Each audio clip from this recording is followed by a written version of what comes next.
course west at 1,700, frequency change per. And M1. Tobin 69, report initial. Tobin 69.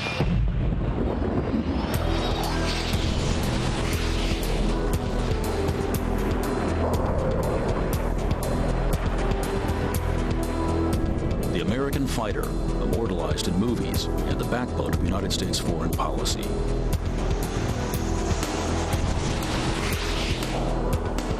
This F-16 Fighting Falcon is an example of America's technological prowess and a source of pride for its Air Force. A sleek, lightweight airframe allows pilots to turn faster and tighter than opposing planes. The ability to bomb targets, as well as shoot down other fighters, makes the F-16 one of the best multi-role combat aircraft in the world.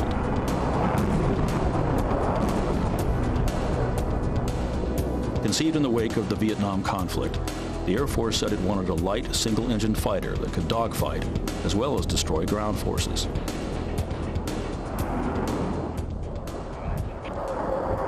The F-16 is so popular that it serves in many countries throughout the world. It was proven in battle with the Israeli Air Force and was a vital tool for the United States in the Middle East. The F-16 has been constantly updated and given new missions and abilities, ensuring that it will serve well past the year 2000. The United States Air Force has enjoyed a reputation for cutting-edge aircraft since World War II, and American designers have set the standards for air dominance for more than 50 years. Although today's Air Force utilizes dynamic airframes, groundbreaking avionics, and stealth technology, the United States entered the century as only a minor player in global events and aviation, even though they were the first to introduce powered flight. The U.S. was slow to embrace the airplane, and by 1914, America found itself behind its European counterparts. But World War I would begin to change all that. With one shot, Archduke Ferdinand was assassinated in Bosnia, and all of Europe was caught up in the fire of war.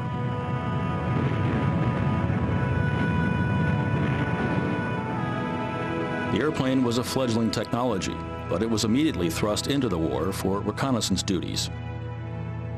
But soon airplanes were fitted with machine guns, and the fighter aircraft was born.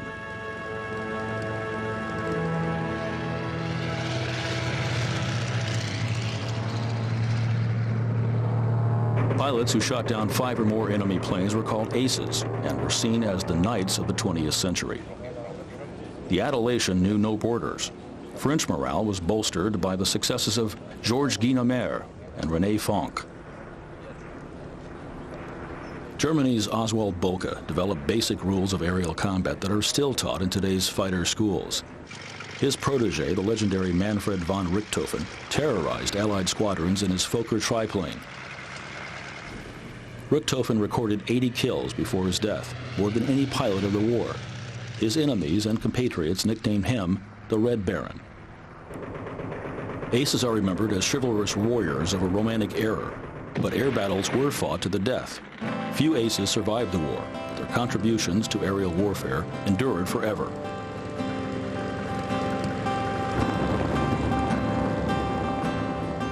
America, neutral and indecisive in world events, didn't enter the war until the final year, using borrowed French and British planes. America's leading manufacturer, Curtiss, built Jennies for reconnaissance, but the U.S. had no fighters of its own. After the war, the United States used European technology to lay the foundation of its aviation industry. Boeing and Curtiss supplied the Army with its first domestic pursuit planes.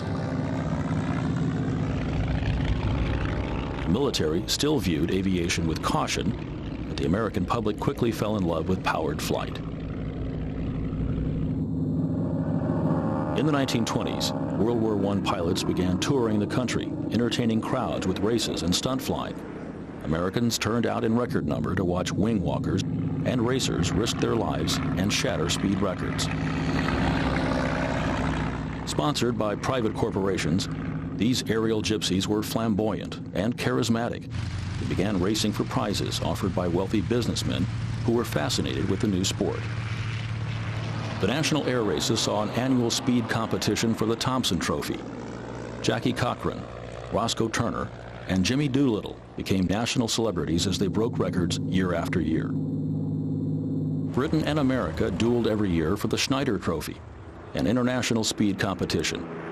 The end of the 1920s saw racers passing 300 miles per hour. In 1931, the Supermarine S-6B with a Rolls-Royce engine won the trophy at 404 miles per hour. This plane would later be outfitted for war to become one of Britain's legendary fighters, the Spitfire. The American fascination with flight did more than make headlines. The period between the World Wars saw dramatic leaps in speed, engineering, and technology.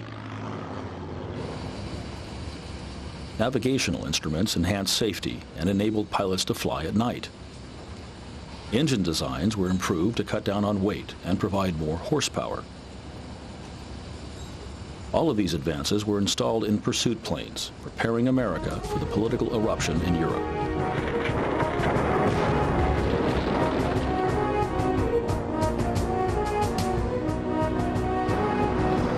With war clouds on the horizon, a number of American companies began submitting designs. Bell, Lockheed, Northrop, McDonnell, Republic, and Vought all contributed airplanes.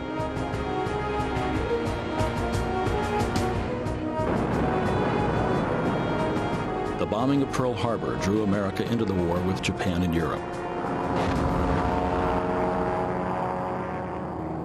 For 4 years, some of the premier fighter planes were the British Spitfire,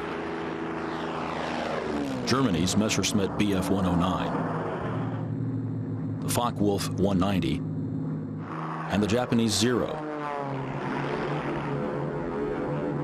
Some of America's contributions in the war were the P-40, P-38, P-47, and P-51.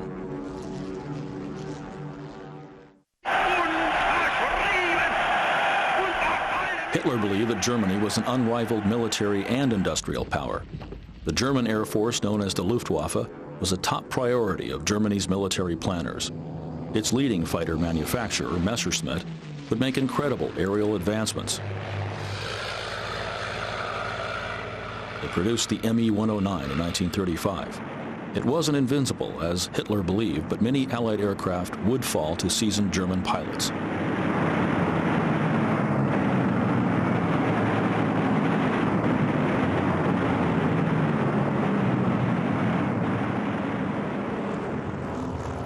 The Focke-Wulf FW-190 arrived in 1941 and challenged the best fighters the Allies could offer. Both planes were superior when they first took to the skies, but the Me-109 and the FW-190 would soon be challenged by the introduction of new Allied fighters.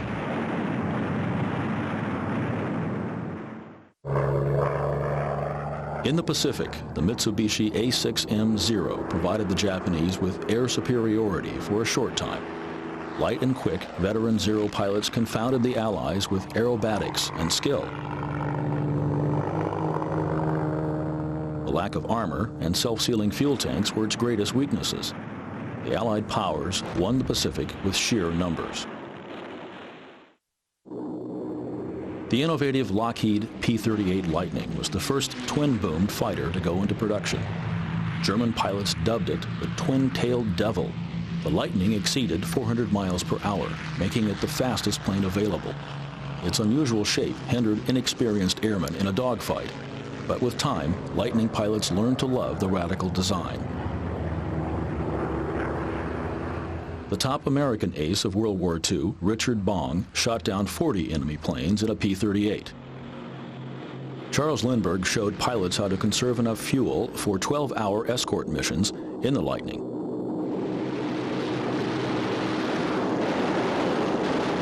In April 1943, 16 P-38s destroyed the transport-carrying Japanese naval commander Yamamoto, the mastermind of the attack on Pearl Harbor.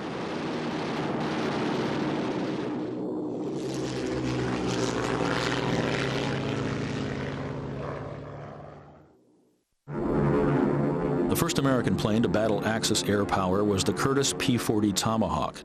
In 1941, General Claire Chennault and 80 volunteers left the United States and traveled with their P-40s to China.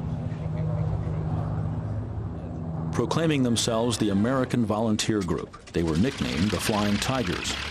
With shark's teeth painted on their planes, they were the first American unit to take on Japanese Zeros. Although the Zeros were more agile than the Tomahawk, the Flying Tigers pioneered new tactics. Chennault's men destroyed nearly 300 Japanese fighters before the United States officially entered the war. The tough yet aging P-40 anchored the Pacific and African air units until more sophisticated fighters could enter the war. Many viewed the P-40 as too slow and heavy to continue winning battles, but it served as an important training tool.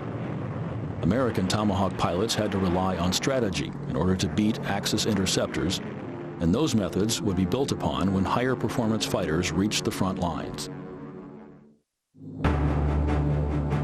Over 15,000 Republic P-47 Thunderbolts were produced, more than any other World War II fighter. Designed as a long-range bomber escort, the Thunderbolt protected pilots by absorbing enormous damage. On one mission, P-47 ace Robert Johnson's Thunderbolt took over 100 machine gun bullets and 21 rounds from a 20mm cannon. Incredibly, Johnson made it back unscathed.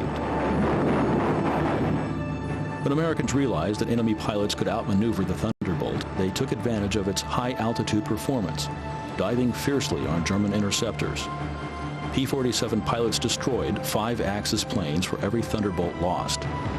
Although the P-47 was designed for high-altitude flight, pilots also hit essential ground targets. Equipped with bombs and rockets, Thunderbolts pounded trains, tanks, and supply trucks.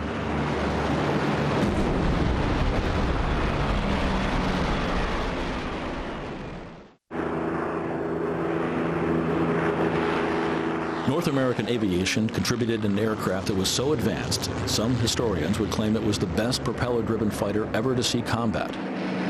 The P-51 Mustang was fast, quick, and armed with 8 guns. Mustangs were also multi-role aircraft guarding long-range bombers and attacking ground targets. P-51s destroyed over 9,000 enemy planes in the air and on the ground. Mustang pilots even downed a few Me-262s, Germany's first jet fighter, and 230 V-1 flying bombs. Once the airframe was united with the British Merlin engine, the Mustang became the premier American fighter of the war. The German Messerschmitt Me-262 became the first jet fighter to enter service. It arrived too late and too few in number to help Germany, but it would leave a lasting impression on the world. After Germany's surrender, Nazi advances in aviation shocked Allied forces. German engineers had also developed delta wing and tailless designs. The Me-163 Comet was created as a rocket-powered interceptor. Pushing past 700 miles per hour, the Comet would have wrought havoc on Allied bombers had Hitler made it a top priority. The ramjet was being designed at the end of the war and would have allowed German jets to break the sound barrier. Britain, America, and Russia scrambled to exploit the new technology.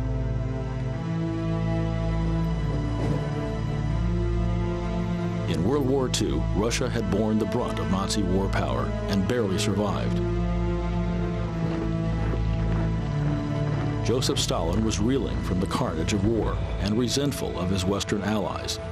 He vowed to never be vulnerable again. After the war in Europe, Berlin was carved up and occupied by Allied forces.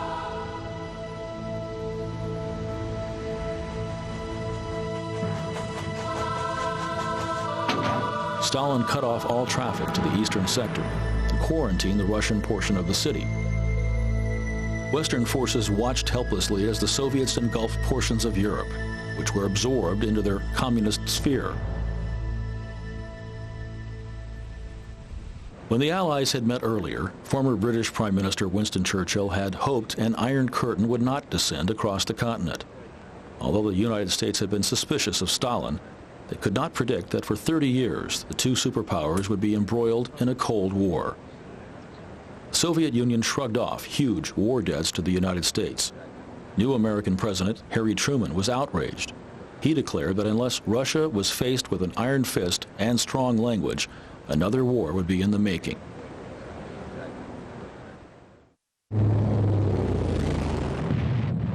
To end World War II, the United States forced Japan's surrender by employing the atomic bomb, twice. America held the most destructive weapon in history and would continue to develop nuclear weapons in great numbers. 4 years after the end of the war, it no longer had a monopoly on mass destruction. In 1949, Stalin declared that he too had nuclear capability.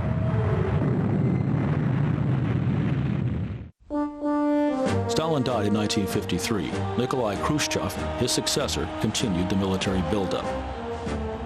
An ongoing game of one-upmanship ensued on every level.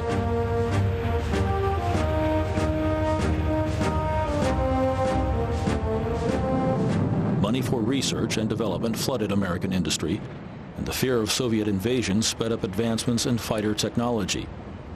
American engineers constantly broke new ground as companies were pressured to make new concepts a reality. Money was poured into jet development, and with Britain's help, the P-80 Shooting Star and P-84 Thunderjet entered service. The jets were heavier, faster, and could handle more weapons than their propeller-driven predecessors. Pilots had trouble adapting to the new breed of fighters, and mishaps were inevitable. Despite heavy losses during training, the Air Force was confident in its new jet aircraft. The Air Force was content with the traditional straight-wing design that had lifted so many wartime fighters to the battlefront. There were others, though, who were seeking to push jet performance even further than their Western rivals.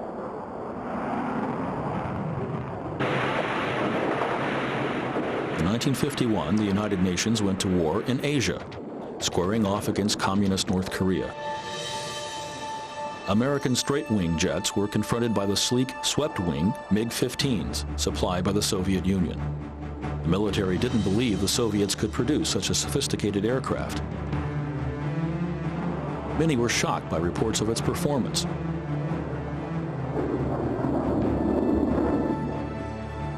North American swept-wing F-86 Sabre was quickly introduced into the war to even the terms.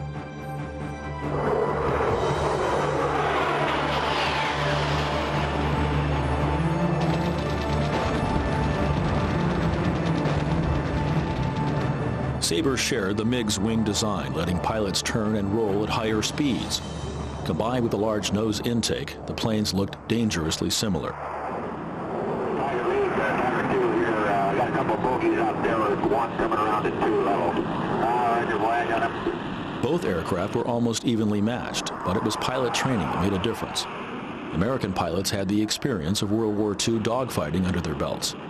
Korean and Chinese pilots had less training and discipline. As a result, American Sabre pilots enjoyed an 8-to-1 kill ratio. Hang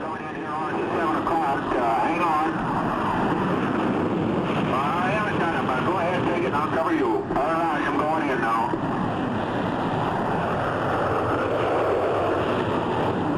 Okay, he's down, boy, you got him too.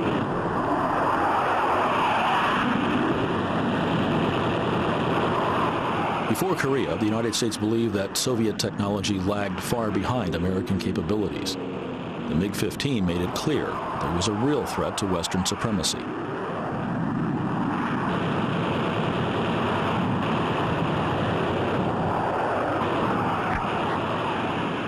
American military planners were obsessed with the Soviet expansion and vowed to check communism in all corners of the globe. The U.S. stayed on 24-hour alert while they built up their fighter squadrons to ward off attacks from bombers or intercontinental ballistic missiles from their enemy.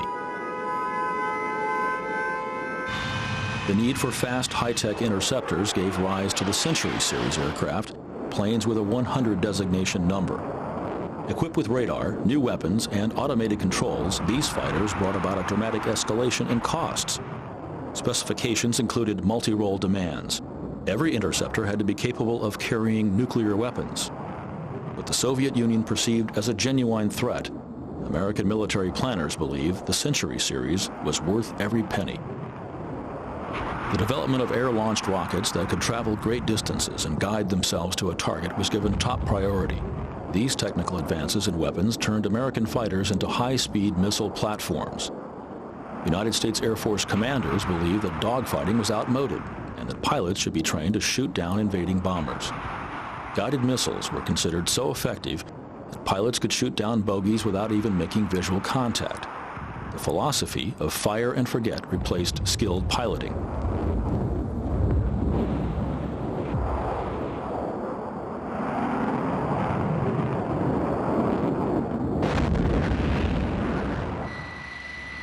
North American expanded on its F-86 platform to create the F-100 Super Sabre.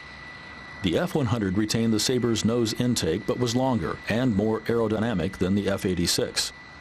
The Sabre could break the sound barrier in a dive, but the F-100 was the first American interceptor to exceed Mach 1 in level flight.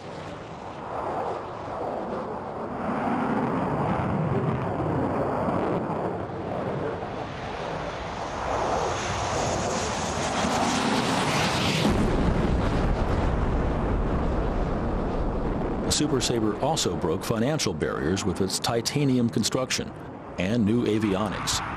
An autopilot was installed, along with radar and a low-altitude bombing system.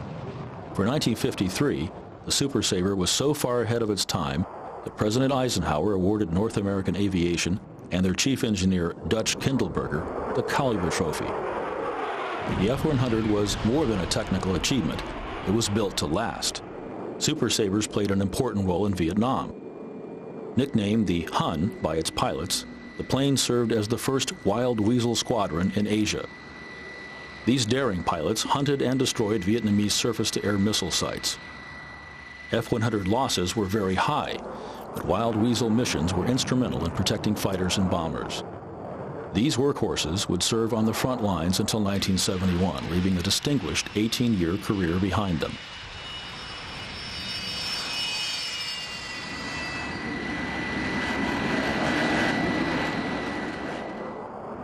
Republic finished the F-105 Thunder Chief in 1957. Designed 4 years earlier for the Korean War, the F-105 was adapted as a multi-role fighter, able to dogfight and deliver nuclear payloads.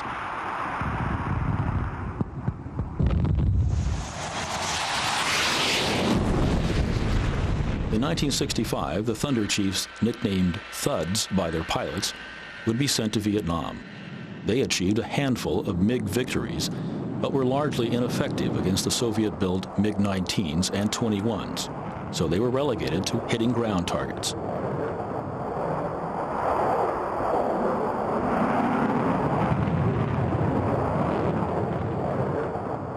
When the F-105 was introduced, it was the largest fighter in the Air Force's inventory and could carry more bombs than a B-17.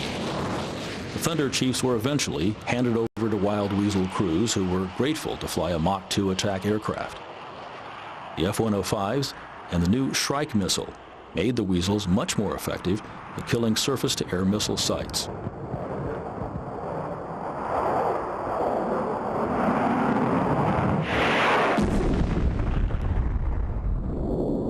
Even with the 105s, the gutsy Weasels suffered devastating casualties. Guided by their motto, first in, last out, they intentionally drew ground fire to guard Phantoms and heavy bombers. The Air Force lost over 350 Thunder Chiefs and the brave men who flew them. Back in 1948, Convair, the Air Force, and German designer Alexander Lippisch teamed up to construct America's first Delta Wing research aircraft, the XF-92A Dart.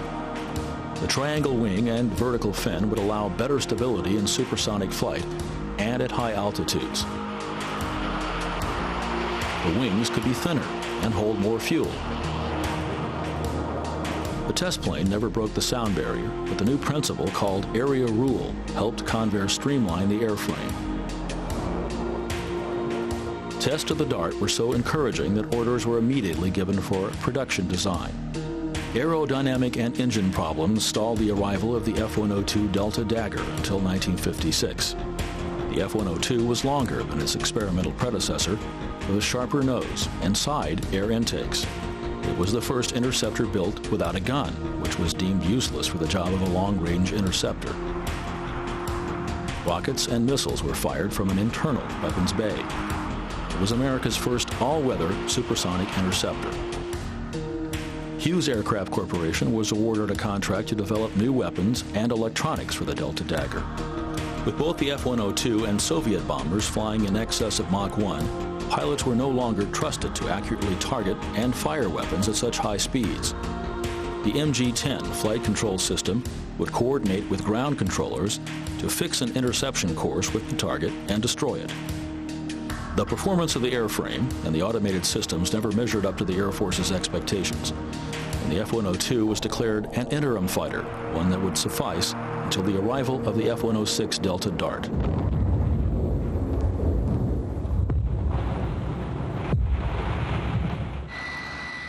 The F-102 defended the northern frontier before being shipped to Vietnam, where it would serve until 1968.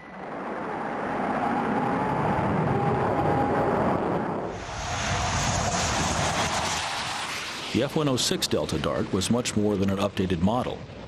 With a more powerful engine and redesigned intakes, the F-106 could soar beyond Mach 2. The F-106 was an integral facet in the defensive net surrounding the United States borders. The North American Air Defense Command coordinated efforts to detect and destroy attempts to bomb American soil. Fighter squadrons in Alaska were kept on 24-hour alert.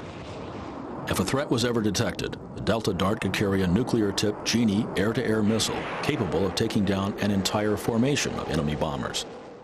Pilots believed using the Genie missile would be a suicide mission, so Hughes needed to automate the F-106 even more than its predecessor. In the event the Genie was fired, the F-106 would automatically bank hard to avoid the blast. Computer networks linked the plane to ground controllers, who would exchange identification and targeting information with the pilot. Its MA-1 navigational system allowed the F-106 to be remotely controlled, engage in battle, and even land without the pilot. If the pilot were exposed to radiation from destroying a nuclear bomber formation, the Air Force would be able to get him and the $1.2 million airplane home safely. The F-106 entered service in 1959, but an emphasis on nuclear missiles would stop production 2 years later. The rugged and maneuverable Delta Darts would serve for almost 30 years, last flying for the Air Force in 1988. The McDonnell F-4 Phantom was America's premier air dominance fighter. It was chosen by the Air Force, Marines, and Navy to face Soviet-built MiG-19s and 21s in Vietnam.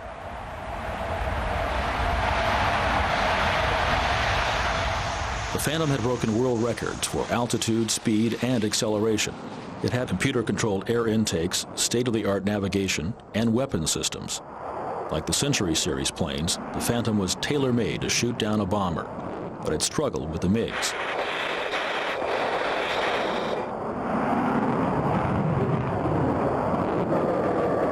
America had all of its faith in guided missiles, so much so, the first Phantoms didn't even have machine guns or cannon. The MiGs were light, fast, and very nimble.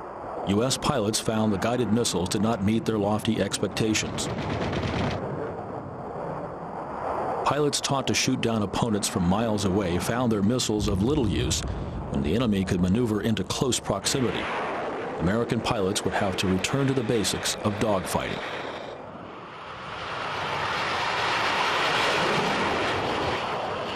Guns were installed on later F-4s, and the fire and forget philosophy was discarded. The kill ratios rose to 3 MiGs shot down for every 1 Phantom lost.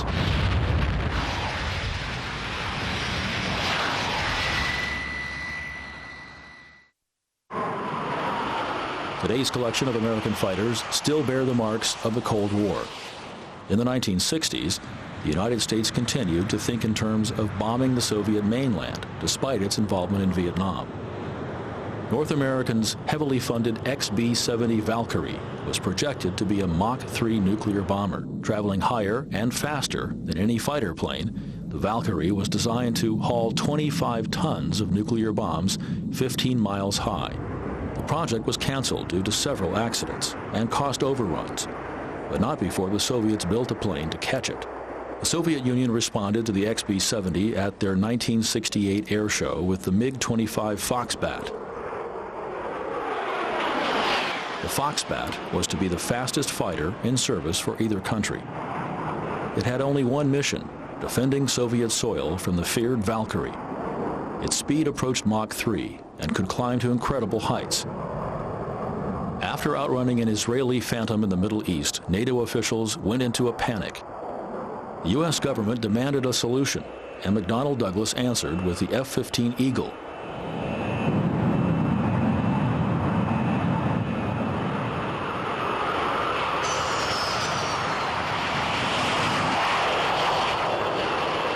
Exceeding Mach 2.5, the nimble Eagle was built to challenge the Foxbat in a dogfight. Variable air intakes and a large air brake allowed the Eagle to outmaneuver planes half its size. This Northrop F-5, the quickest American interceptor prior to the Eagle, could not shake off the much larger plane.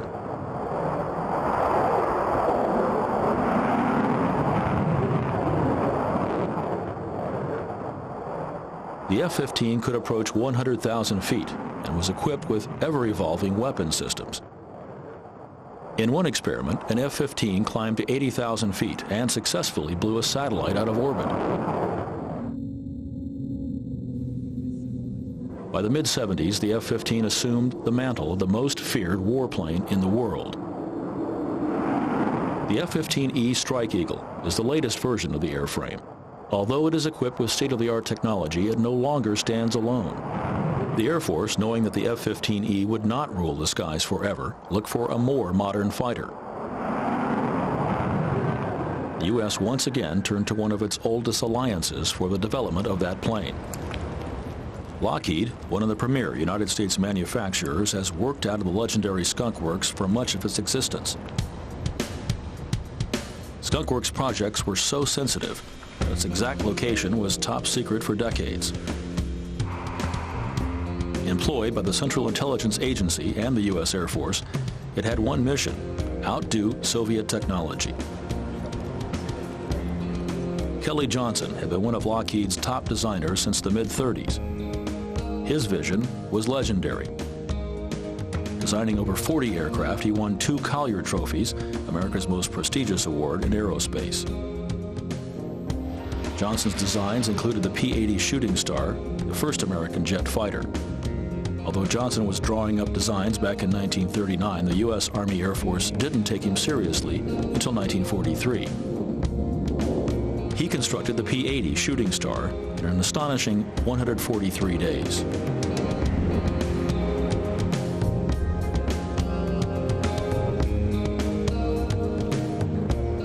One of Johnson's favorite planes was the F-104 Starfighter.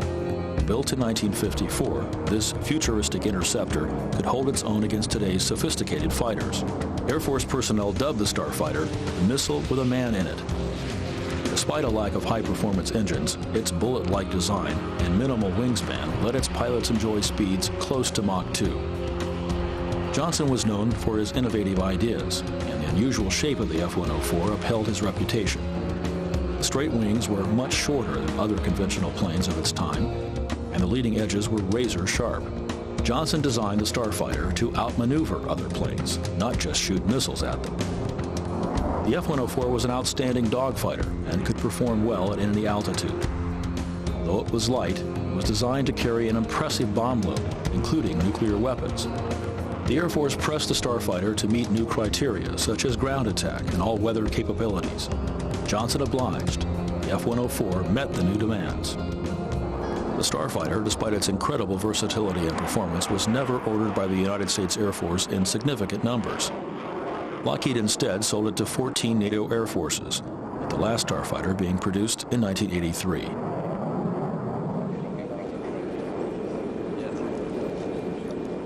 Kelly Johnson used the design as an inspiration for the renowned SR-71 Blackbird and U-2 spy planes.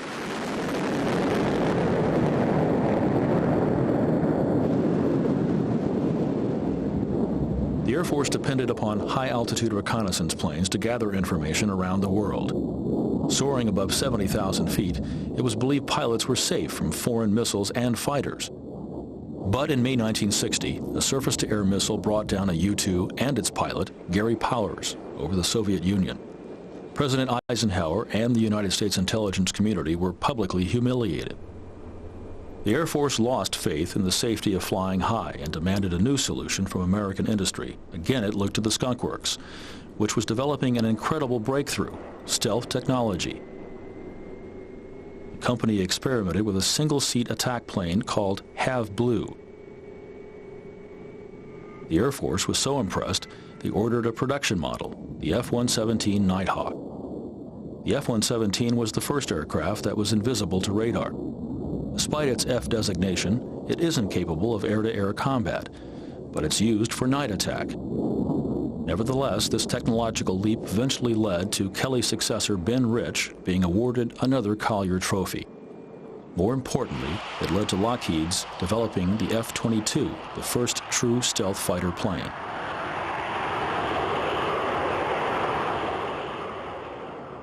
The unusual shape of these aircraft, Lockheed Martin's YF-22 and Northrop's YF-23, come from U.S. Air Force specifications dating back to the mid-1980s. Intrigued by stealth technology, they asked for a fighter that would elude radar. It also needed to be extremely agile and fly beyond Mach 1 for extended periods of time. They asked for the advanced tactical fighter for the next century. The Air Force requirements were difficult to meet.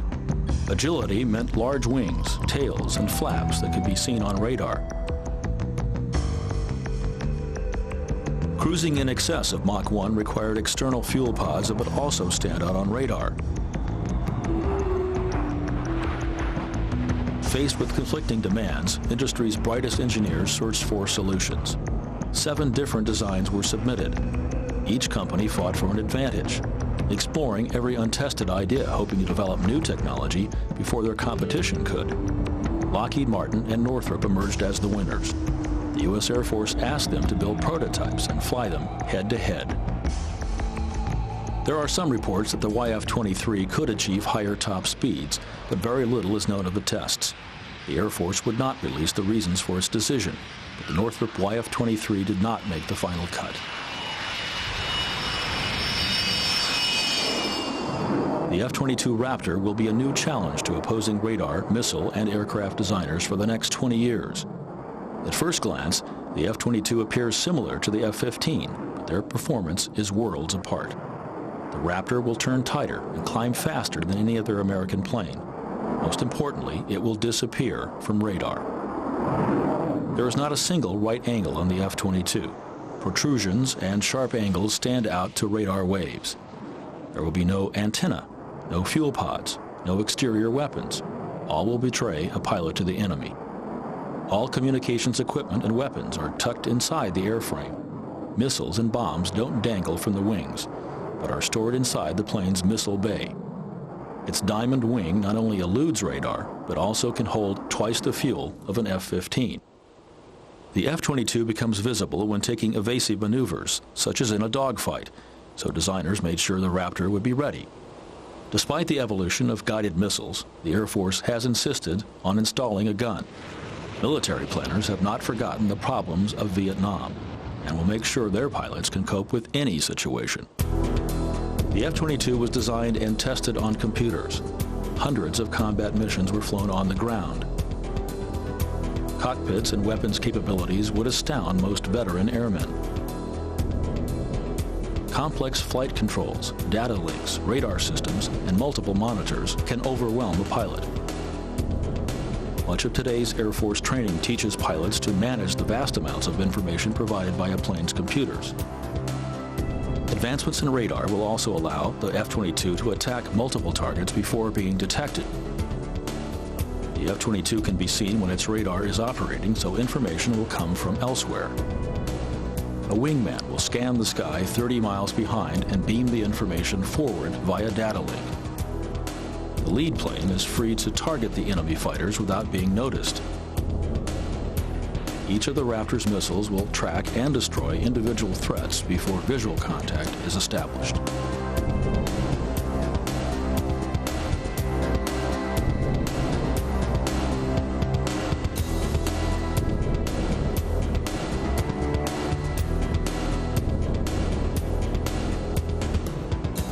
Lockheed Martin worked closely with Pratt & Whitney to develop a new power plant for the F-22 called the F-119 engine, where afterburners only give conventional fighters short bursts of supersonic speed. The F-119 can maintain speeds above Mach 1 for long periods of time. This is called supercruise. The F-119 is housed within a specially designed intake and has twice the acceleration of the F-15's engine, this without appearing on radar screens.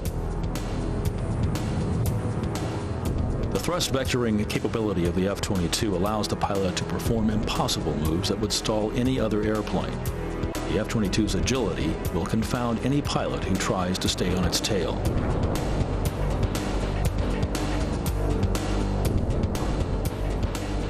In the early 90s, a series of tests were conducted to explore angle of attack capability. Because the engine can change its angle of exhaust 20 degrees up or down, pilots can fly at angles and speeds that stall normal fighters. Even with the nose pitched up 60 degrees, pilots can keep the plane under control.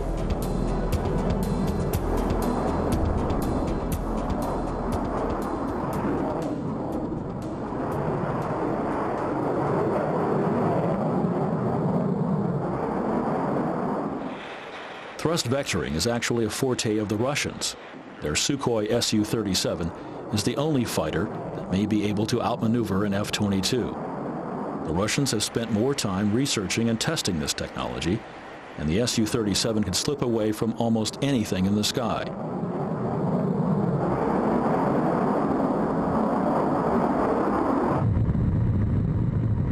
The United States is looking to develop thrust vectoring one step further. This engine nozzle was built to move in all directions, instead of simply up and down.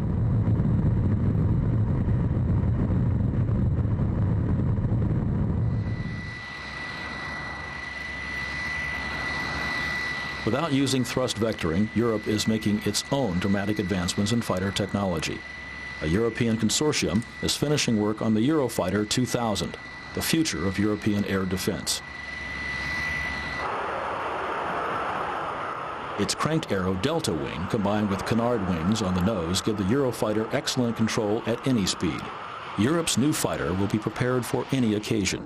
Its high-tech guided missiles can destroy targets far away, while its advanced control systems will accommodate close-in dogfighting. France needed a more versatile plane.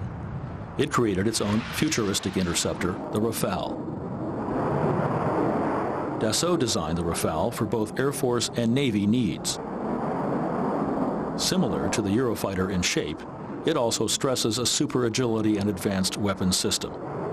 Fly-by-wire controls and 30mm cannon combine to make the Rafale deadly in low-speed and close combat situations. The French are making important steps in electronic countermeasures and may soon incorporate voice-activated controls. The United States military, together with NASA, are also interested in improving the way machines interface with humans. Speech and brainwave recognition may only be a decade away. Virtual controls, 3D audio, and G-force experiments are aimed at making the pilot a more effective weapon.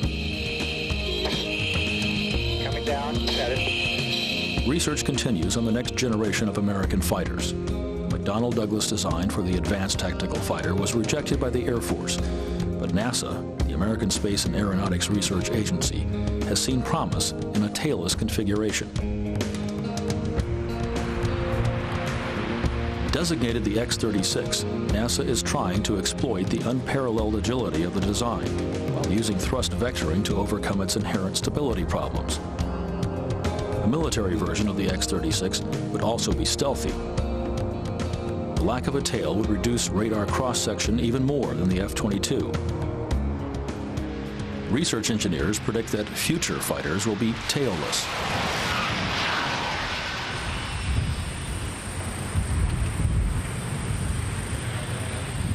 To be more cost-effective, NASA has constructed a quarter-scale model.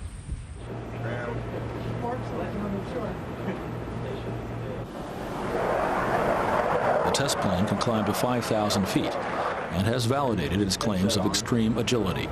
Hear the engine noise. Nobody's in there doing it.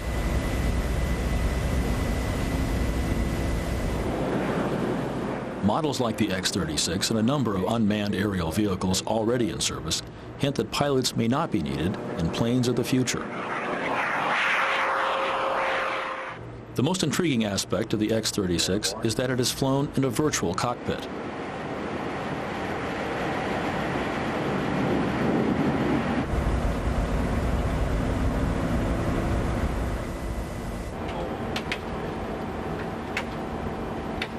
NASA pilots can control the plane as effectively on the ground as they could in the air, which has caught the Air Force's attention.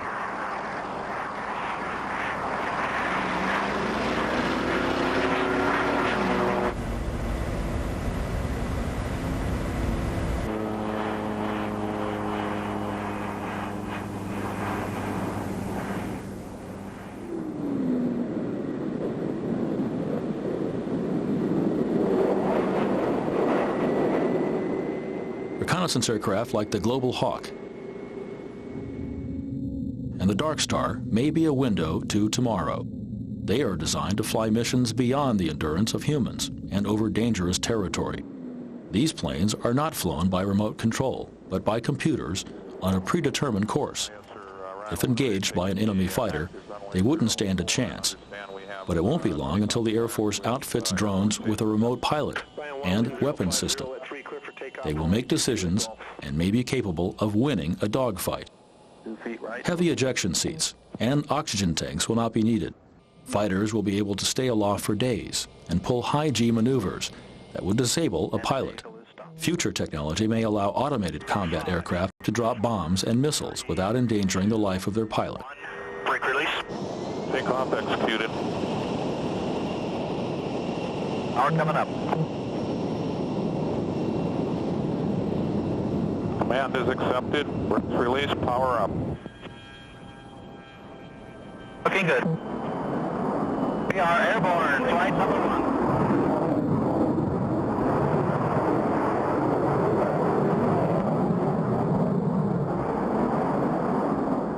Today's financial environment has changed the aims of war planners.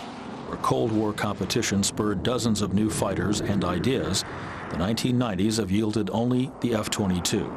The new aim is to reduce equipment costs and cut personnel in all 4 armed forces. At the same time, the United States needs to continue to play an active military role around the world. In order to save money, the United States Air Force, Navy, Marines, and Britain's Royal Navy have come together on a plane that will meet all of their close air support needs, the Joint Strike Fighter. Conceived to replace the Harrier, the project is more an experiment in cost-cutting than improved performance. It will incorporate stealth technology and may have vertical takeoff capabilities. Best of all, it will be cheap. With less money to go around, a number of leading companies will work on the Joint Strike Fighter program instead of one designer overseeing the whole project. This may be the future of the fighter industry. Some feel that this cooperation in the face of reduced defense spending could hurt the industry. Less competition may mean fewer innovations and new ideas. At the same time, many companies will consolidate their efforts on one project. This collaboration ensures that the best and brightest the industry has to offer will be brought together on one aircraft. That's 82.5. Data point is 634, 1507. The fighter is less than 100 years old. The 20th century has seen more technological advancements than at any time in history. The imagination is the only limit set upon our planes.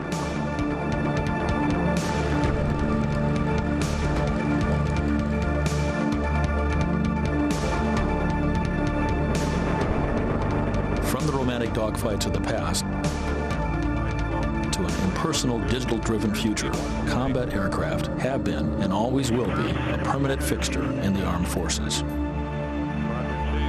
We can only guess at the capabilities of fighter planes in the next decade or two. Those enhancements will be the result of a quest for knowledge and a constant pursuit of air dominance.